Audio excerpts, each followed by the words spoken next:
region quite unknown to travelers, where ancient mountains thrust down into Provence. The trek began on barren moors, 12 or 1,300 meters above sea level, through land that was bleak and monotonous. Nothing grew there but wild lavender. My route led across the region at its widest point, and after hiking for 3 days, I found myself in a wasteland, desolate beyond description. I made camp near the remains of an abandoned village.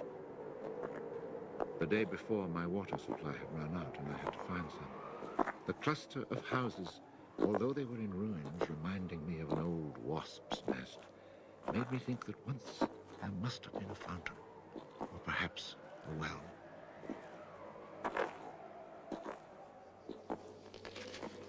There was indeed a fountain, but it was dry. The roofless houses, eaten away by wind and rain, and the chapel with its crumbling belfry, stood arranged like houses and churches in a living village. But here, life had vanished. It was a sunny, cloudless June day, but over these bare highlands blew a fierce, insufferable wind. Growling through the skeletons of the houses, it sounded like a wild beast disturbed while feeding on its prey. I had to move camp.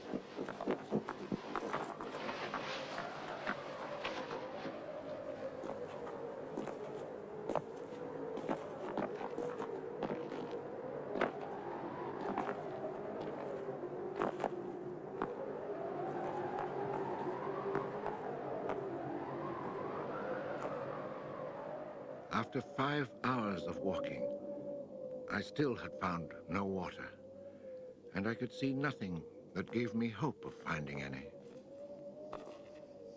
Everywhere, I came upon the same drought, the same coarse weeds.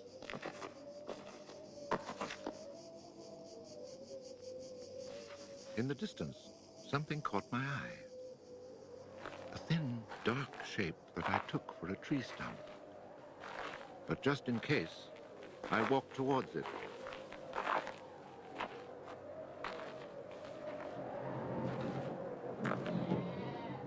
It was a shepherd, and beside him, resting on the burning ground, lay about 30 sheep.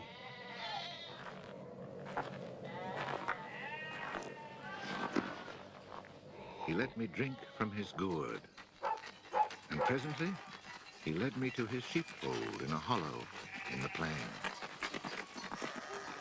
He drew water.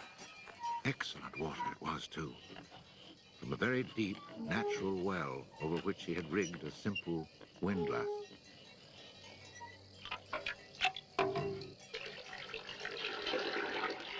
The man spoke very little, often the way with people who live alone, but he appeared sure of himself and confident in his assurance. It all seemed somehow strange in this barren land.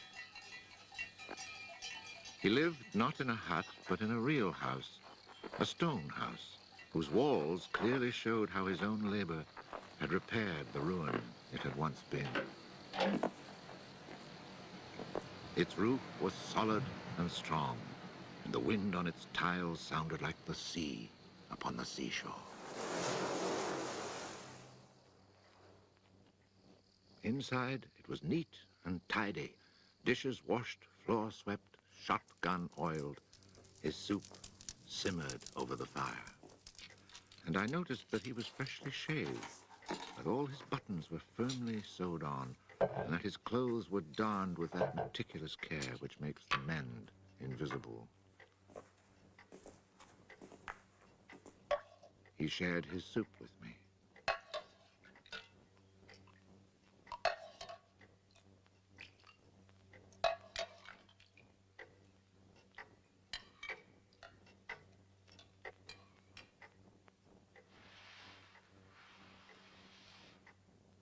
When I offered him my tobacco pouch, he told me he did not smoke.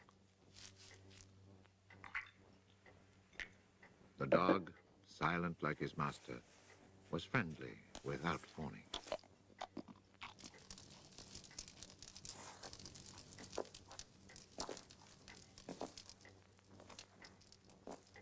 It had been agreed that I would spend the night. The nearest village was still almost 2 days' walk away. Villages in this region were few and far between, and I knew well what they were like. 4 or 5 of them were scattered over the slopes of these highlands, each one at the very end of a cart track among copses of white oaks. They were inhabited by charcoal burners. The living was poor, and families huddled together in a climate very harsh both in summer and winter found their struggle for survival made more bitter by their isolation. There was no relief. Their constant longing to escape became a crazy ambition. Endlessly the men carted their charcoal to town, then returned home. Even the most stable characters crack under the constant grind. The women seethed with resentment. There was rivalry in everything. The sale of charcoal and the church pew. They were rivals in virtue and rivals in vice. And the battle royal between vice and virtue raged incessantly. And always there was the wind. The ever-present wind constantly grating on the nerves. There were epidemics of suicide and many cases of madness, nearly always ending in murder.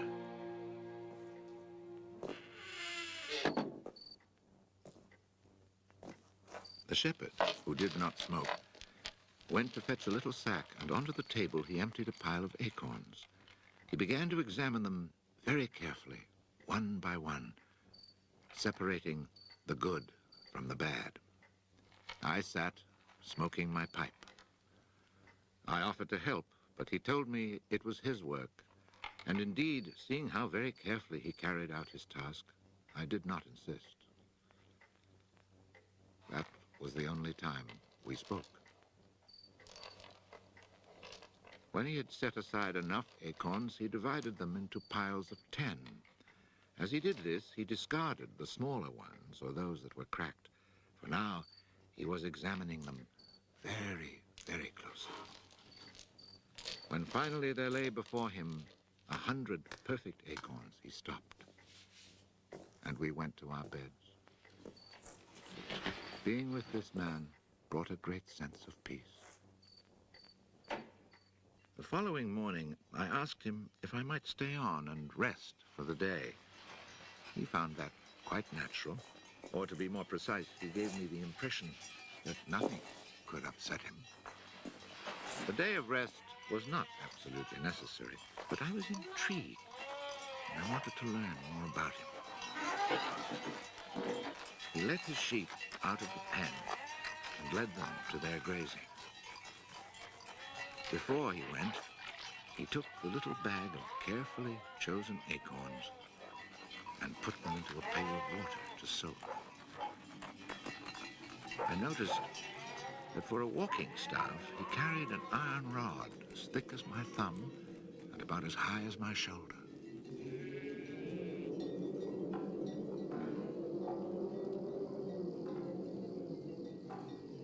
Pretending to take a leisurely stroll, I followed him at a distance, but keeping on a parallel path with him.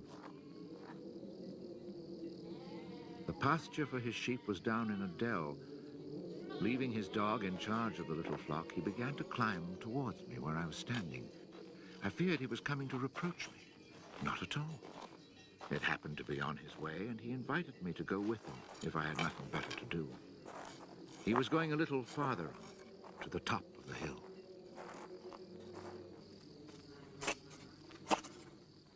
When we reached his destination, he began to drive his iron staff into the ground.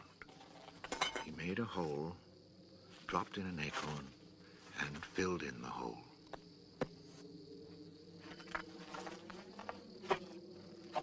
He was planting oak trees. I asked him if he owned the land. He said no, Did he know who owned it? He did not. He thought it was common land, parish property, or perhaps it belonged to people who did not care about it. That did not concern him. So with infinite care, he planted his 100 acorns.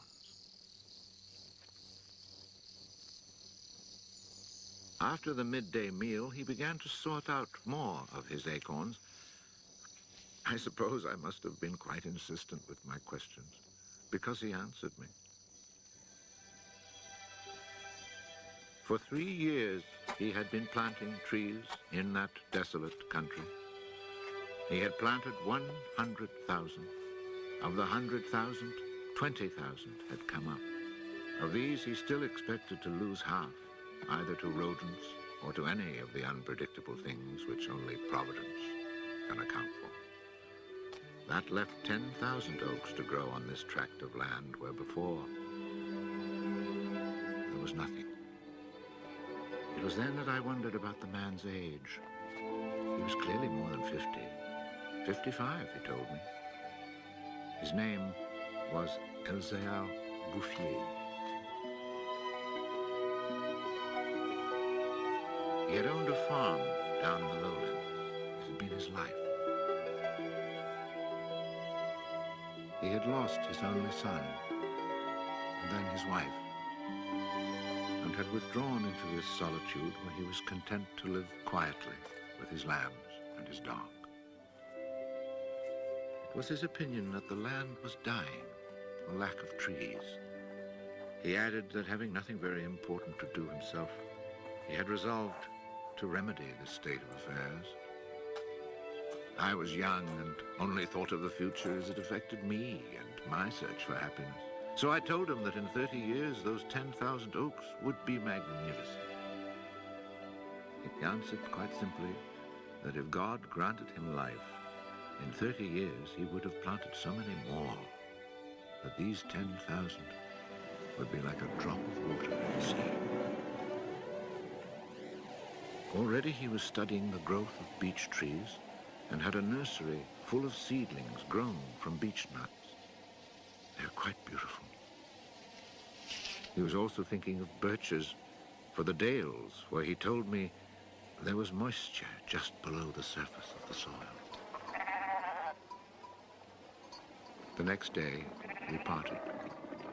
The following year came the First World War, in which I was engaged for 5 years. An infantryman was hardly likely to have trees on his mind.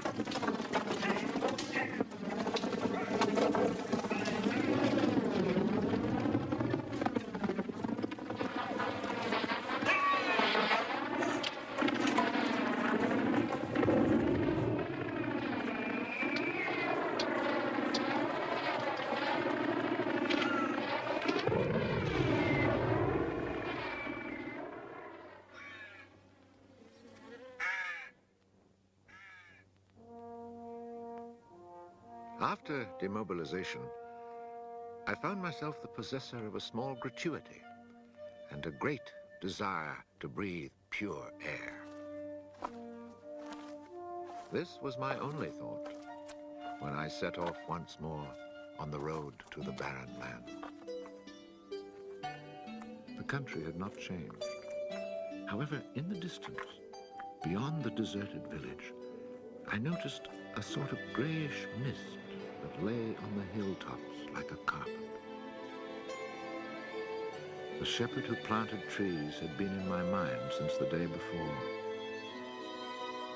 10,000 oak trees, I thought to myself, really need a lot of space. I had seen so many people die in those 5 years, it was easy to imagine that Elzéar Bouffier, too, was dead, especially since at 20, we think of men of 50 as ancient with nothing left to do but die.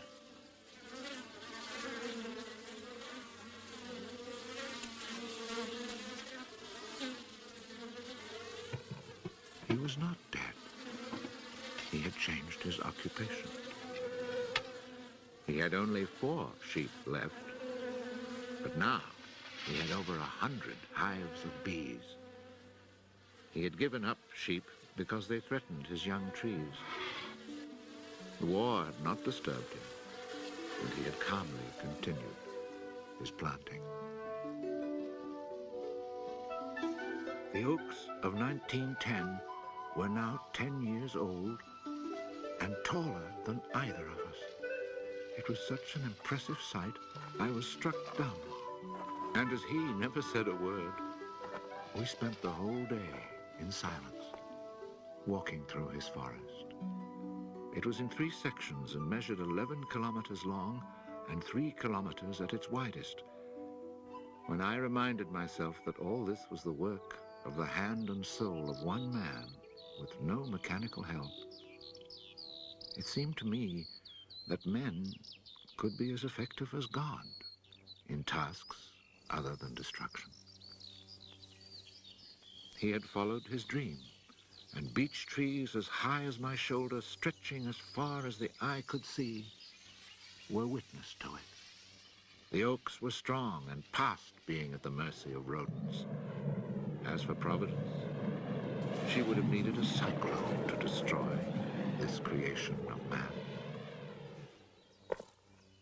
He showed me handsome groves of 5-year-old birches planted in 1915, the year I was fighting at the Battle of Verdun.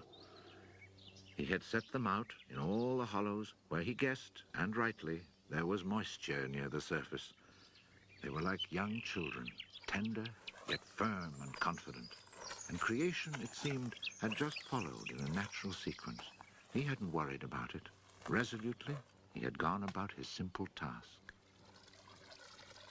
On the way down through the village, I saw streams flowing with water, which in living memory had always been dry.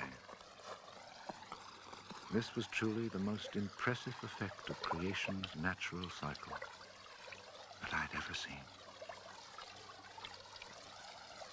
Long ago, these brooks had been full of water. Among the miserable villages I mentioned before, some were built on sites of ancient Roman villages, and archaeologists digging in the ruins had found fish hooks, whereas in the 20th century, cisterns were needed to ensure even a modest supply of water. The wind had scattered seeds too, and as the water reappeared, so did willow trees, reeds, meadows, gardens, flowers, and a reason for living. But the change had come about so gradually, and that it was simply taken for granted. Of course, hunters who climbed these heights in search of hares and wild boar had noticed the sudden appearance of little trees, but had put it down to some caprice of nature. That is why no one had meddled with the work of the shepherd. If they had suspected it was man's work, they would have interfered. But who would even think of him? Who in the villages or among the authorities could ever have imagined such constant, magnificent generosity?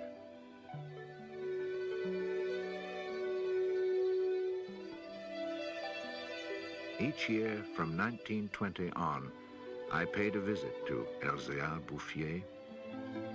I never saw him lose heart, nor was he ever deterred. And often, God knows, it must have seemed that heaven itself was against him. I never tried to imagine his frustrations, but to achieve such an end, he must have had to overcome many obstacles. For such passion to succeed, he must surely have fought and conquered despair. We must remember that this exceptional man had worked in utter solitude. Solitude so complete that towards the end of his life, he had lost the habit of speech. Oh, perhaps he saw no need for it. In 1933, he was visited by an astonished forester who notified him of an order that lighting fires outdoors was forbidden for fear of endangering this natural forest. It was the first time, the forester told him naively, that he had ever seen a forest grow of its own accord. In 1935, a whole delegation from the authorities arrived to look at the natural forest. There was a high-ranking official from the forestry department, an elected member of parliament, technical experts, and there was a great deal of talk. It was decided something must be done. Fortunately, nobody did anything except for the one good thing. The forest was placed under government protection and charcoal burning was prohibited. For it was really quite impossible not to be enchanted by the beauty of these young, healthy trees. And they had even managed to cast their spell over the Member of Parliament.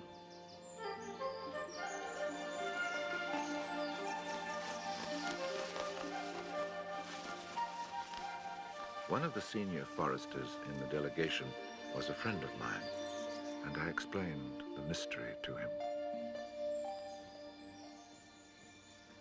The following week, we both set out to find Elzéar Bouffier. He was hard at work about 20 kilometers from where the official inspection had taken place. I was right about my friend the forester. He was able to appreciate all he saw. I offered the eggs I had brought as a present. We all shared our lunch and spent several hours in silent contemplation of the landscape. The slopes we had climbed on our way up were covered with tall trees 4 times our own height. I remembered how it had looked in 1913, desolate, but quiet, regular work, brisk mountain air, the simple life, and above all, peace of mind, had endowed this old man with almost awe-inspiring health. He was one of God's athletes. I wondered how many more hectares he would cover with trees. Before we took our leave, my friend made one small suggestion about the kinds of tree which seemed to suit the soil here. He did not press the point, for the simple reason, he told me afterwards, that this man knows more about it than I do. The idea must have been turning over in his mind, for after we had walked for an hour, he added, he knows more about it than anyone else in the world. He's found a perfect way to be happy. Thanks to this forester, not only the forest, but the happiness of Elzéar Bouffier were protected.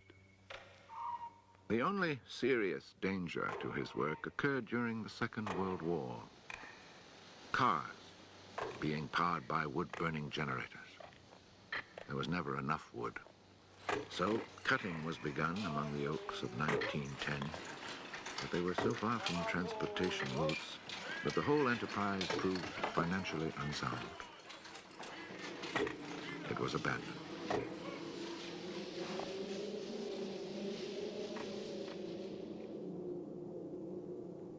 The shepherd knew nothing of all this. He was 30 kilometers away, quietly going about his business, ignoring the War of '39 just as he had ignored it in 1914. I saw Elzéar Bouffier for the last time in June 1945. He was then 87. Again I had set out on the road to those barren moors. But now, in spite of the dislocation left behind by the war, there was a bus which ran from the Durance Valley up into the mountains. I decided it must be because of this relatively speedy means of transport that I could not recognize the places where my walks used to lead me. It took the name of a village to reassure me that I really was in that region that had once been desolate and abandoned.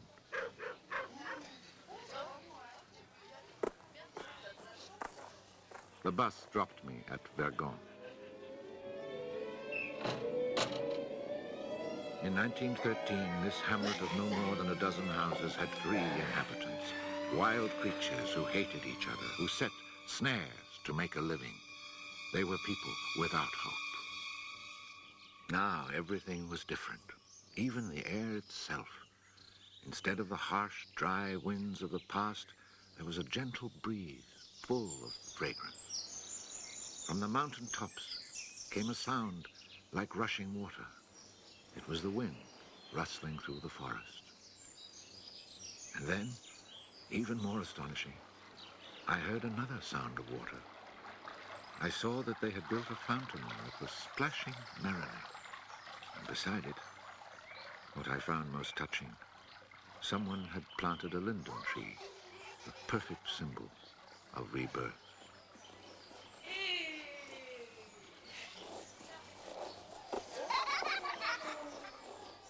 Moreover, Verdun showed signs of the kind of labor that only hope can inspire.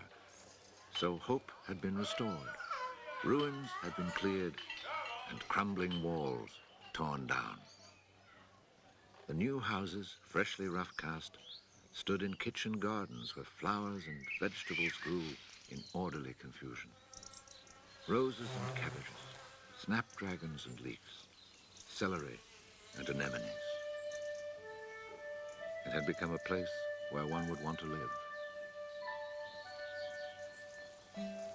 From this point, I continued on foot. The war had not been over long enough for life to reach full bloom, but Lazarus had emerged from the tomb. On the lower slopes of the mountain, I could see small fields of young barley and rye, and down in the narrow valleys, the meadows were green.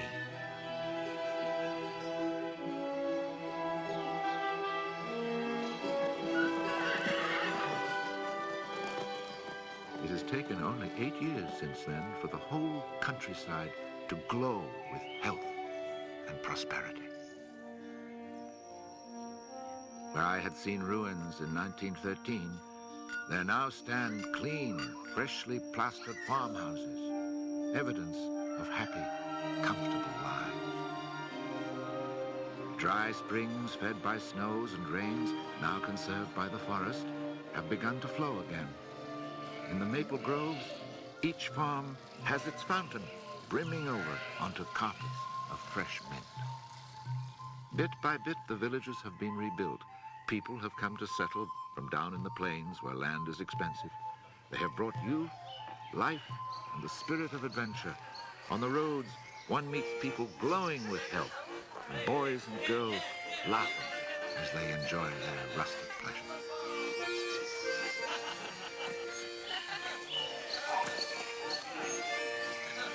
Counting those who lived here before, quite changed by their life in gentle surroundings, and including the newcomers, more than 10,000 people owe their happiness to Elzéar Bouffier.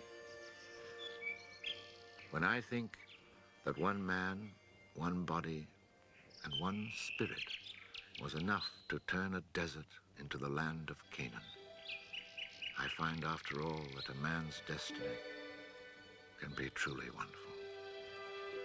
But when I consider the passionate determination, the unfailing generosity of spirit it took to achieve this end, I'm filled with admiration for this old, unlearned peasant who was able to complete a task worthy of God. Elzéar Bouffier died peacefully in Banon in 1947.